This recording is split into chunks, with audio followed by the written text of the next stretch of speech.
Also full length episode కోసం lazy muscle YouTube ఛానల్ని subscribe చేయండి. దీని నుండి జనరేట్ అయిన షార్ట్ అండ్ ఇంట్రెస్టింగ్ వీడియోస్ కోసం ది ఆర్ఆర్ఆర్ షో క్లిప్స్ అనే ఛానల్ని చూడటం అండ్ సబ్స్క్రైబ్ చేసుకోవడం మిస్ అవ్వద్దు. వీడియో చూస్తున్నంతసేపు మీకు ఏమనిపిస్తుందో కమెంట్ సెక్షన్లో చెప్పండి. Hello doctor Mukherjee, welcome to the RRR show raw and real with Rohit. ఈ మధ్యకాలంలో మనం చూస్తుంటే హార్ట్ అటాక్స్ అనేవి ఏజ్కి లిమిటేషన్ లేదు అసలు. పెద్దవాళ్ళైనా సరే చిన్నవాళ్ళైనా సరే, చిన్న వాళ్ళలో కూడా స్పెసిఫిక్గా యంగ్ అండ్ ఫిట్ ఉన్నా సరే వాళ్ళకి హార్ట్ అటాక్ వచ్చేస్తుంది. ఒక పర్సన్ ఏ ఏజ్ వాళ్ళైనా సరే వాళ్ళకి హార్ట్ అటాక్ రాబోతుంది అని ఎట్లా తెలుసుకోవచ్చు? అంటే హార్ట్ అటాక్ రాబోతుందని కొంతమందికి అయితే నిజంగా తెలియదు అసలు, కొంతమందికి. బట్ మెజారిటీ ఆఫ్ దమ్కి కొంత ఇండికేషన్ ఉంటుంది. ఏ విధంగా ఇండికేషన్ ఉంటుంది అంటే, ఎస్పెషల్లీ చెస్ట్ మధ్య భాగంలో పెయిన్ రావడం, అది కూడా నడిచినప్పుడు ఎక్కువ అవడం. ఇప్పుడు మనం ఏంటంటే, ఇప్పుడు నడుస్తున్నారు, మెట్లు ఎక్కుతున్నారు, అప్పుడు కొంచెం డిస్కంఫర్ట్ అనిపించడం, లేకపోతే నార్మల్గా కూర్చున్నప్పుడు తగ్గిపోవడం, ఇలాంటి లక్షణాలు ఉన్నప్పుడు కొంతమందికి గిడ్డినెస్ వస్తుంటుంది, కళ్ళు తిరుగుతూ ఉంటాయి. కొంతమందికి నడుస్తున్నప్పుడు గిడ్డినెస్ వస్తుంటుంది, అదొక ఇంపార్టెంట్ థింగ్. ఇట్లాంటి కొంతమందికి దడగా అనిపిస్తుంటుంది, గుండె దడగా అనిపించడం. ఇలాంటి లక్షణాలు ఉన్నప్పుడు వాటిని నెగ్లెక్ట్ చేయకుండా ఒకసారి టెస్ట్ చేసుకొని చూసుకున్నట్లయితే, ఒకవేళ మేజర్ ప్రాబ్లం ఏమైనా ఉన్నట్లుంటే దాన్ని మనం ట్రీట్ చేయొచ్చు. వీటిల్లో ప్రధానంగా మనం గుర్తుపెట్టుకోవాల్సింది ఎగ్జర్షన్తో, అంటే నడుస్తున్నప్పుడు చెస్ట్లో కనుక డిస్కంఫర్ట్ వచ్చింది అని అంటే అది ఖచ్చితంగా మన హార్ట్దనే భావించాలి. ముందు ఒకసారి వెళ్ళి చెక్ చేసుకోవాలి. సో అలా మనకు తెలిసినప్పుడు మనం ముందే చేసుకుంటే దాన్ని ప్రివెంట్ చేసుకోగలుగుతాం. కొంతమందికి అయితే నిజంగానే తెలియదు, అసలు ఏమాత్రం సిమ్టమ్స్ లేకుండా ఫస్ట్ టైమే మేజర్గా రావచ్చు.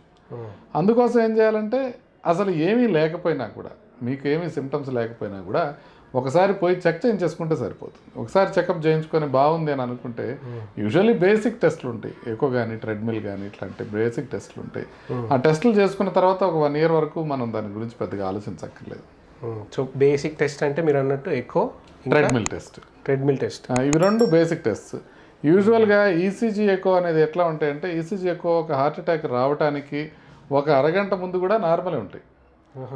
లోపల మీకు 3 రక్తనాళాల్లో 3 రక్తనాళాలు ఉంటాయి గుండెకి. 3 99% బ్లాక్స్ ఉన్నా కూడా ఈసీజీ 2D ఎక్కువ నార్మలే ఉండొచ్చు. ట్రెడ్మిల్ చేసినప్పుడే తెలుస్తుంది. అందుకని మరి ట్రెడ్మిల్ డైరెక్ట్గా చేయొచ్చు కదా ఈసీజీ ఎక్కువ చేయకుండా అంటే, ఈసీజీ ఎక్కువలో మార్పులు ఉన్నప్పుడు కొన్నిసార్లు ట్రెడ్మిల్ చేయకూడదు, ప్రమాదం అవ్వచ్చు, ఎందుకంటే నడిపిస్తున్నప్పుడు. అందుకని ముందు ఎక్కువ చేసుకొని ఈసీజీ చేసుకొని బాగున్నప్పుడు ఒకసారి ట్రెడ్మిల్ చేసుకొని 3 బాగున్నాయంటే ఇంకేం ప్రాబ్లం లేదని ఊరుకోవచ్చు. సో బేసిక్గా ట్రెడ్మిల్ అనేది ఎప్పుడైతే మనం నడిచి స్ట్రెస్ తీసుకుంటున్నామో ఆ రెస్పాన్స్ని చూస్తున్నట్ట. అంటే ఇది ఒకటి, చాలామంది ఏంటంటే, ఇప్పుడు నేను ట్రెడ్మిల్ టెస్ట్ చేయమన్నప్పుడు వాళ్ళు ఏమంటారంటే, మేము రోజు నడుస్తున్నాం ట్రెడ్మిల్ పైన, నేను ఇంటి దగ్గర రోజు 6 పెట్టుకొని నడుస్తున్నాను, బాగా నడుస్తున్నాను.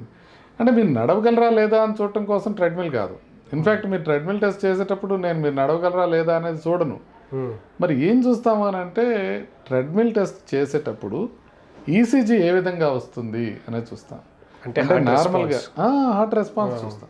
అంటే నార్మల్గా ఉన్నప్పుడు ఈసీజీ నార్మల్ ఉన్నప్పటికీ కూడా నడుస్తున్నప్పుడు ఈసీజీలో మార్పులు వస్తాయి, లోపల ఏదైనా ప్రాబ్లం ఉంటే. సో అలా వచ్చినప్పుడు దాన్ని చూసి ముందే మనం రికగ్నైజ్ చేసుకోవడానికి ఉంటుంది. సో ఇప్పుడు మామూలుగా ఎట్లా అంటే, నడుస్తున్నప్పుడు మీకు నొప్పి రాకముందే ఈసీజీలో ఇండికేషన్ కనపడుతుంది. అందుకని మీకు నడుస్తున్నప్పుడు నొప్పి లేకపోయినా ట్రెడ్మిల్ టెస్ట్లో కనుక అబ్నార్మల్ కనిపిస్తే మనం దానికి ఫర్దర్ ట్రీట్మెంట్ లేదా డయాగ్నోస్టిక్ టెస్ట్లు చేసుకొని దాన్ని చూసుకోవచ్చు. సో బేసిక్ టెస్ట్ ఒకటి ఈసీజీ అండ్ ట్రెడ్మిల్, ఇది ఎక్కువ ట్రెడ్మిల్.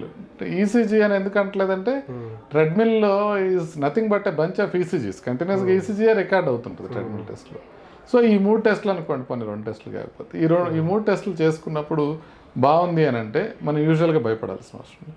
ఇంకా కొన్ని ఏంటంటే, బీపీ ఒకసారి చెక్ చేసుకోవడం, షుగర్ ఒకసారి చెక్ చేసుకోవడం, కొలెస్ట్రాల్ ఒకసారి చెక్ చేసుకోవడం, ఇలాంటి చెక్ చేసుకున్నప్పుడు ఫర్దర్గా ప్రివెన్షన్ ఎట్లా చేసుకోవాలి ప్రాబ్లం రాకుండా అనేది దాంట్లో తెలుసు. సో ఇవన్నీ కూడా ఏజ్కి లిమిటేషన్ ఏం కాదు, ఏ పెద్దవాళ్ళకి ఇవి చేయాలి, యంగ్ ఉన్న వాళ్ళకి చేయాల్సిన అవసరం లేదని ఏం లేదు. డౌట్ వస్తే అంటే యూజువల్గా 40 ఏళ్ళు దాటితే అందరూ ఖచ్చితంగా చేయించుకోవాలి.